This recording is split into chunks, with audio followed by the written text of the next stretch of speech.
fill up, fill up, full up and fill up and full up, fill up, fill up. Drew Thoven. I think that project with Destra is what really made me realize that, I could actually earn a living and build a career and build a brand, because she is the most prominent female artist in the soca industry and even in the Caribbean generally. And if I could work with her, then there's no limit to who I could work with. Some people find love without a face. Some people find love, don't care about race. Some people find love in carnival. I look at a lot of Facebook posts when it comes to music industry, and a lot of people got it wrong. They're very wrong too. So there's a whole misconception. They think copyright is gonna mean that you're making money from music. I don't mean shit, honestly. It really doesn't. But yeah, I think Destra was the first project that I realized that I could make some money from this. Holding on for you, don't keep me waiting.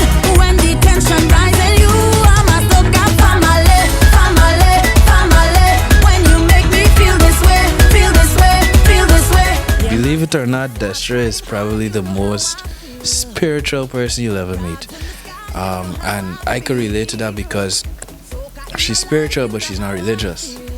She does what she does. She's a musician at the end of the day, but she still has a very strong relationship with God and what she believes in and her beliefs. And it's the same thing with me. A lot of people don't know I'm a pastor's son and I'm doing what I'm doing, but I still have a very solid foundation. Like, you can't come around me funny. Like, I know what I'm about. I feel the pressure rising. To write with somebody with a beautiful voice like her was a privilege, and it taught me I now know how to write for a woman, to put myself in a female perspective. And it is more than music. Like, I could think like a woman now. I could actually relate to women when you are going through certain situations and men don't seem to understand why you feel like this. I could do that because many times I had to put myself in that position to write, to express myself. So it's kind of in my head now, you know? And if the liquor got me tight, you know what I feel. I can be myself with you. I grew up playing music in church. I did music classes and dropped out eventually. I don't think I'm a fan of conventional learning systems. So the whole sit down and writing on a blackboard, this is C. I want to hear what C sound like. I don't want you to show me. I want to play C. So I think it was always in me. I don't necessarily have any family that are like big musicians or anything. My dad used to write songs for church, and I think that had a lot to do with me becoming a songwriter too. But I've always been around music. Prominent before my time. One of the prominent producers was Darryl Pugsley, or is Darryl Pugsley. I guess he still is. Not sure if he's still producing, but he started in my father's studio actually. Brutal Jammers band started with my dad. So I've seen a lot of prominent people start their starting point. So I was able to get an idea of what it's like to start this thing and where you could end up, and then surpass that. Pretty girl with a waistline. What's your name? What's your FaceTime? I'm drinking so I can't drive. Then you write a song, you produce it, you do the track, you call it to me, go, hey, I got this song for you, come here. She comes, she like it, she voices it. I did that 52 times, basically.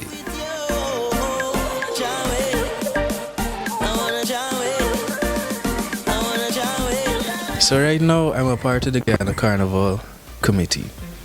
And that's a big deal. That's a dream that nobody else thought was possible. Now we made very possible. I think for the next 3 years or so, my focus will be like 50% of my energy will go towards that, because we need to build it up to a certain point. Because everybody know Guyana there's a big magnifying glass over Guyana right now. So we're the most exciting, we're the most the newest, we got a lot of things to offer. All eyes on us, so we need to make sure our carnival in a space, what took them 20 years to build, we need to build in 2. And I think we're doing a good job of that so far. Obviously we can't get everything right the first time, but compared to, like I said, carnival is something that's around for hundreds of years, and we basically taking 100 years and making it happen in 5. This year I'm only working a few songs because you have so much songs from the first year, so much songs for the second year, and then Trinidad I got so much songs coming out, it's too much. So I only probably push out of 5 solid songs, and I know everybody else is gonna try and push out the songs, and it's okay. Just make sure your things sound good, make sure you mix it properly, make sure your artist don't sing off key, and I happy it gonna play. So I think the industry is building, and I think it's gonna syncopate to the growth of Guyana Carnival.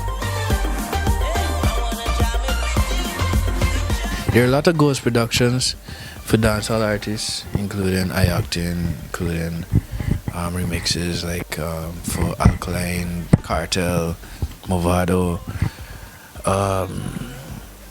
Did I do any reggae projects? I don't think I've ever done a reggae, but internationally the most recent project we did internationally was, like I said, with Major Washi Fire from Major Lazer.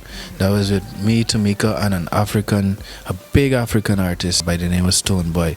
That song is entitled Amazing, and it's available on all platforms. So amazing. Woman, you know you are amazing. You come in my life as a blessing. Only back here, never do the rat racing.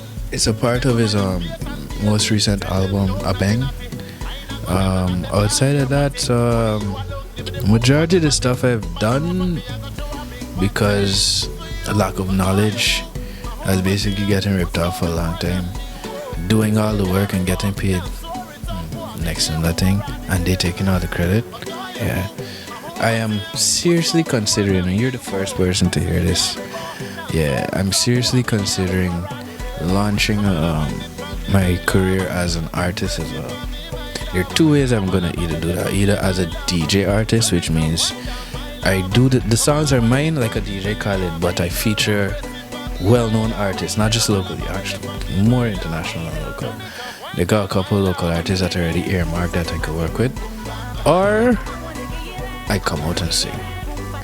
So I kind of testing Instagram right now to see which one they want, and they seem to want to hear Drew sing, so kind of leave it to that side. But so that's the reason why I'm doing the block party too. A lot of people think I'm trying to be a promoter, but it's not that. Everything I do has a reason. I'm a very systematic and a very conscious person. I plan.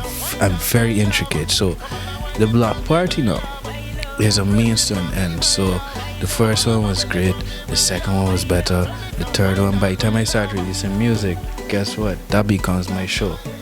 That becomes the place where thousands of young people come out to experience what block party is right now, and then hear Drew's music. You understand? So it always, and then from there it could be where I invite artists that I work with. So it has a scope to be much bigger. So it's not just, oh, I got a birthday and I want your party, make some money. It's far from that. Fill up, fill up, fill up, fill up, fill up, fill up, fill up.